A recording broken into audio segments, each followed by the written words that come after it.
Asham harka fuune akkam jirtu kabajamtoota daawwattoota Horni Miidiyaa. Kun qophii keenya gungummii karaa Horni Miidiyaa isiniif dhiyaatudha. Qophii gungummii keenya irratti Oromoon ofiisaatti maal gunguma, walitti maal gunguma, akka biyya keenyaatti maaltu gungumamaa oole kan jedhu qabadhee isiniif dhiyaadheen jira. Qophii kana qopheessuun hanga xumuraatti waliin kan turu Allalisaa Dhaabaati. Isinis daawwattoonni Horni Miidiyaa hanga xumura qophii kootti na waliin turaan immoo afeerraa kooti. Egaa qophii gungummii koo keessatti guyyaa guyyaatiin taatee biyya keenya keessatti ta'u qabadheen karaa Horni Miidiyaa isiniif dhiyaadha. Isinis miidiyaa kana like, subscribe gochuu hin dagatina. Yaadaaf qeeqa qabdan koomentii jalatti barreessuu ni dandeessu.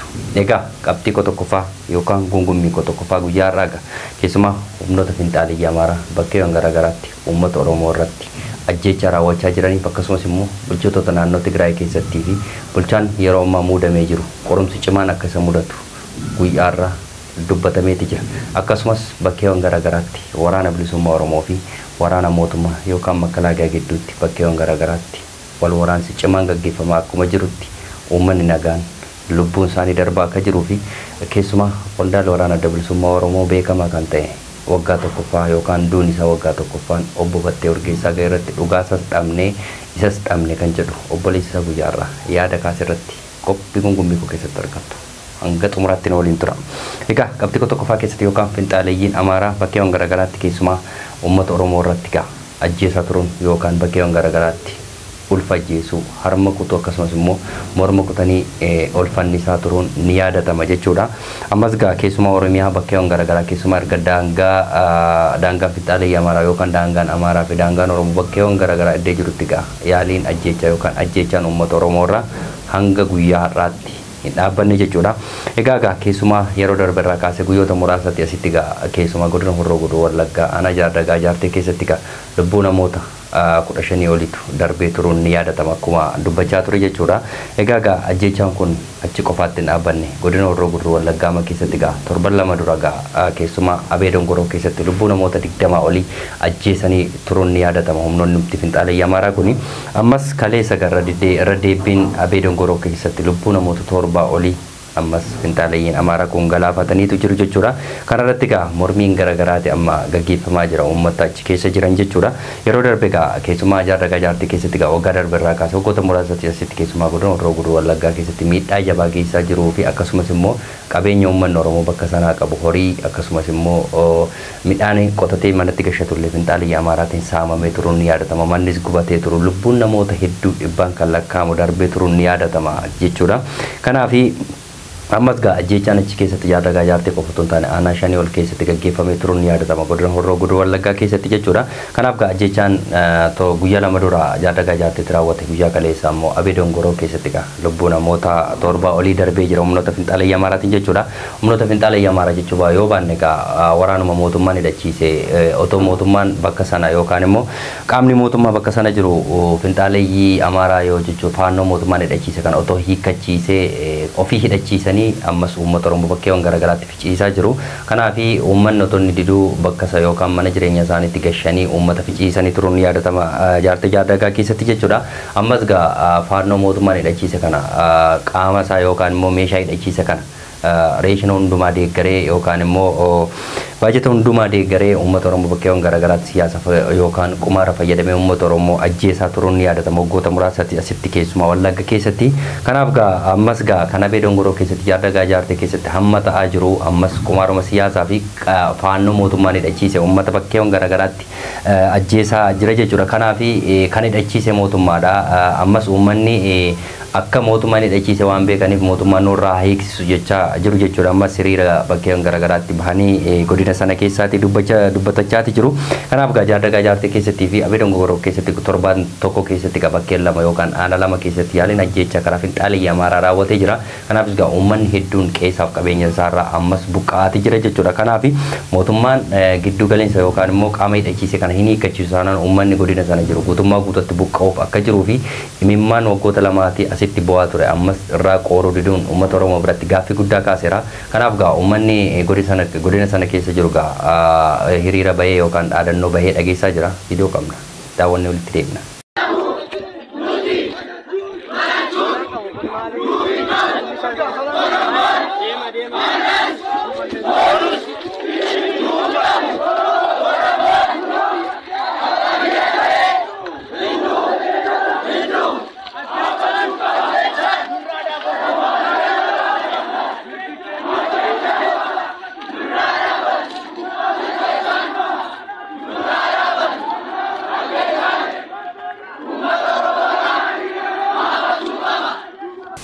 Egaa viidiyoo irraa akkuma argaa turtan gaa uummanni Oromoo godina sana jiru gaa akka mootummaan hidhachiise mootummaan akka hiikkachiisuuf akkasumas immoo uummanni Oromoo bakka sana jiru guutummaa guututti qe'eesaaf qabeenya isaa akka jiraatuu fi lubbuun nama kamiyyuu akka hin baane dhaadachaati yookaan dubbatachaati jiru jechuudha. Kanaaf mootummaan isaan dhaga'u yoo baate yookaan mootummaan hidhachiise hiikkachuu baatu malee gaa uummanni Oromoo bakka sana jiru guutummaa guututti rakkina hamaa fi darara guddaa keessa akka jiru beekamaadha.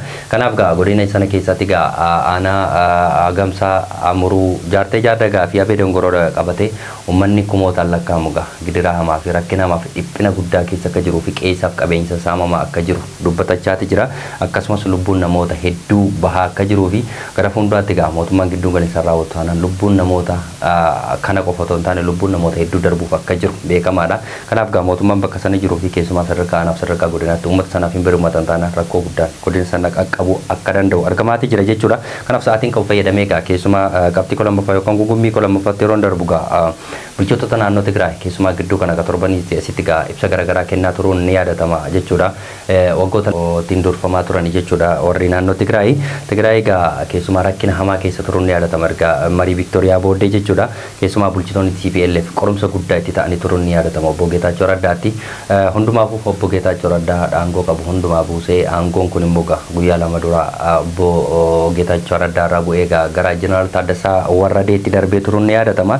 Kanaaf gaa ibsi garaagaraa keessumaa guyyaa irraa BBC fi yaada obbo Geetaachoo Raddaa kennaniini uummata Tigraay qe'ee qabeenya isaarraa buqqa'ee qe'eetti deebisuu dhiisuun isaanii gara akka isaan nyaatuu fi akkasumas immoo gaddi guddaan akka itti dhaga'amu guyyaa irraa BBC wajjin yaada kennanii dubbataniitu jiru obbo Geetaachoo Raddaa jechuudha.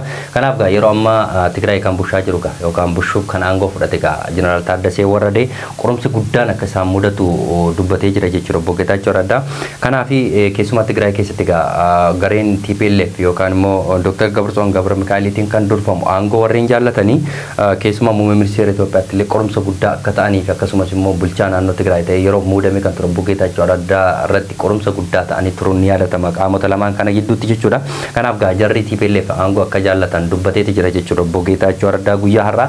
Kanaaf gaa Jeneraal Taaddasee Warradee amma aangoo muummee ministeera Itoophiyaa irraa fudhatee gara Tigraay erga imalee booddee immoo gaa uummanni Tigraay akkasuma qe'eesaaf qabeenya isaarraa namoota hedduutu buqqa'ee jira jechuudha. Akkasumas immoo lafti isaanii saamamee turuun ni yaadatama jechuudha. Kanaaf rakkinni guddaan Tigraay akka keessa jiruu fi yeroof muudamee amma Tigraay kan imale obbo Geetaachoo Jeneraal Taaddasee Warradee gaa rakkinni guddaa akka isaan mudatu yookaan immoo qorumsi guddaan akka isaan mudachuu malullee obbo Geetaachoo Raddaa guyyaa har'aa dubbateeti jira jechuudha. Kanaaf gaa qorumsi cimaan haa mudatu iyyuu malee gaa lolli bakkeewwan garaagaraa keessatti gaggeeffamaa ture keessatti illee Jeneraal Taaddasee Warradee akka harka keessaa qabu guyyaa har'aa obbo Geetaachoo Raddaa dubbateeti jira jechuudha.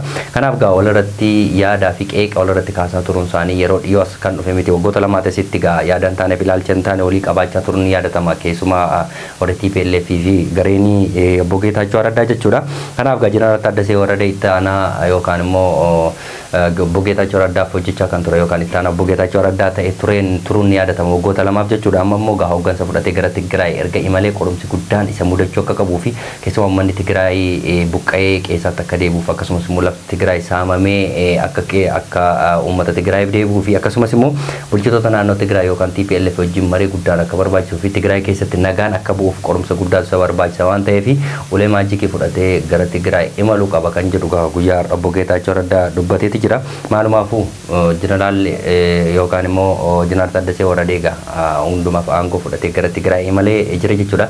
Kanaaf gaa obbo Geetaachoo Raddaa aangoo sana keessaa erga lakkisee gadi bahee yookaan immoo erga karaa muummee ministeera Itoophiyaa haaromsi ta'ee yookaan immoo erga Jeneraal Taaddasee Warradee muudamee booddee immoo gaa Tigraay nagaa argattee uummanni Tigraay keessumaa immoo TPLF fi Jeneraal Taaddasee Warradee nagaatiin Tigraay fi uummata Tigraay gidduutti nagaan bu'ee biisuun nagaaf tasgabbiitiin jiraatti kan jedhu walumaan kan laallu ta'a.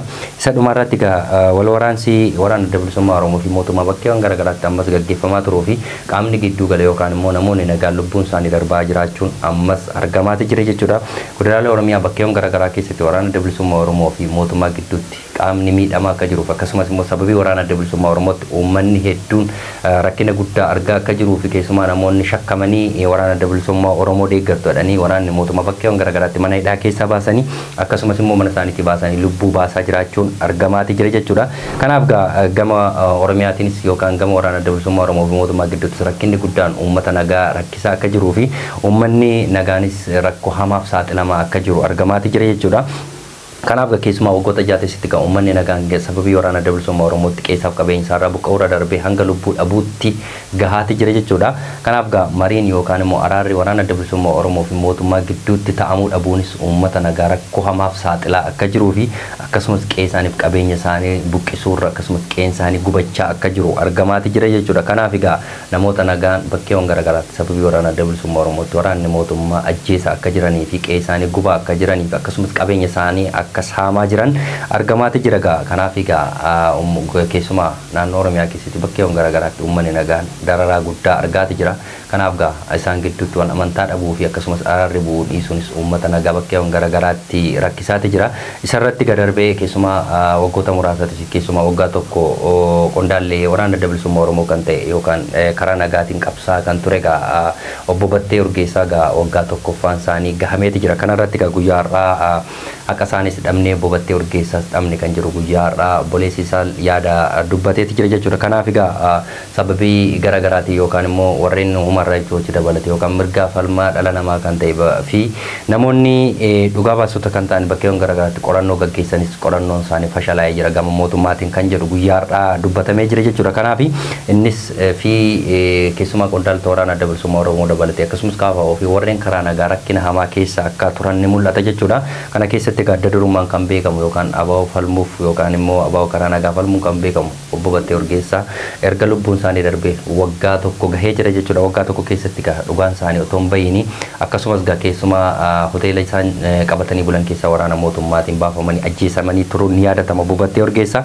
Kana keessatti haqni isaanii hamma yoonaa fi namni ajjeese otoo seeratti hin dhiyaatiin Itoophiyaa keessatti seerri dhabamuullee guyyaa har'aa obboleessi isaa dubbateeti jira jechuudha. Kanaaf rakkoo hamaan keessumaa namoota dhugaa dubbatanii fi namoota dhaaba gibraa deeggaran irratti qorumsi guddaan Itoophiyaa keessatti mudachaa akka jiruu fi namoonni hidhamanillee mana hidhaa keessatti rakkina guddaa akka argaa jiran namoonni siyaasaaf hidhaman jechuudha. Kanaaf namoonni ajjeesamanis amma yoonaatti dhugaan isaanii dhabamuun keessumaa obbo Battee Urgeessaa erga lubbuun isaa darbee waggaa tokko lakkoofsa kana keessatti namni seeratti dhiyaate akka hin jirree fi namni ajjeesellee seeratti dhiyaachuu hanga ammaatti mootummaan tilmaamaa akka hin jirree fi namoonni dhugaan sun akka bahuufillee human rights watch dabalatee qorumsa garaagaraa warreen gaggeessanii hanga ammaatti furmaanni tokko ta'uu akka hin dandeenyee fi keessumaa human rights watchiin yeroo qorannaa sana gaggeessu kana keessatti bakkeewwan garaagaraatti information yeroo inni funaannachuu fi otoo deemaa jiruu gama mootummaatiin dhorkamee turuu yeroo darbe kaasee yookaan ibsee turuun ni yaadatama jechuudha. Mirgi falmaa dhala namaa jechuudha. Kanaaf rakkinni guddaan Itoophiyaa keessatti mudachaa akka jiruu fi gara fuulduraatti illee Itoophiyaa keessatti keessumaa sababii siyaasaatiin uummanni nagaan rakkina hamaaf saaxilamaa akka jiran argamaati jira jechuudha. Kanaaf qophii gungummii guyyaa har'aa keessumaa guyyaa tokko bakka tokkotti walitti qabee yeroo isinitti himu waa'ee finxaaleyyii namaadhaa keessumaa godina Horroo Guduruu Wallaggaa bakkeewwan garaagaraatti uummata nagaa rakkisaa akka jirtuuf qe'ee isaaniif qabeenya isaaniirraa buqqisaa akka jirtuu fi bulchaa naannoo Tigraay ta'ee kan muudame Jeneraal Taaddasee Warradee guyyaa 2 dura jechuudha qorumsi guddaan isaan mudachuu akka danda'uu fi keessumaa gama TPLFtiin qorumsi yookaan aangoo isaanii irratti rakkoo geessisuu akka danda'u obbo Geetaachoo Raddaa guyyaa har'aa dubbataniiti jiru. Akkasumas Oromiyaa keessatti bakkeewwan garaagaraa keessatti waraana mootummaa fi waraana ABO gidduutti rakkoo guddaan isaan gidduu akka jiru fi wal waraansi bakkeewwan garaagaraatti gaggeeffamu kana keessatti immoo uummanni rakkoo hamaaf saaxilamaa akka jiru argamaati jira. Dhumarratti keessumaa qondaalli beekamaa yookaan ABO karaa nagaa kan ta'e obbo Battee Urgeessaa waggaa tokko erga lakkoofsanii dhugaan isaanii dhabamuu fi akkasumas isaaniin dhabamuu guyyaa har'aa miidiyaaleen garaagaraa gabaasaatii jiru. Egaa kabajamtoota daawwattoota Horni Miidiyaa qophii gungummii guyyaa har'aaf qabadhe kan hanga ammaatti daawwataa turtan ture. Qophii kana qopheessuun si waliin kan ture Allalisaa Dhaabaati. Qophii gungummii biraan hanga walitti deebinutti immoo qophiilee Horni Miidiyaaf oolee turtii gaarii qabaadhaa.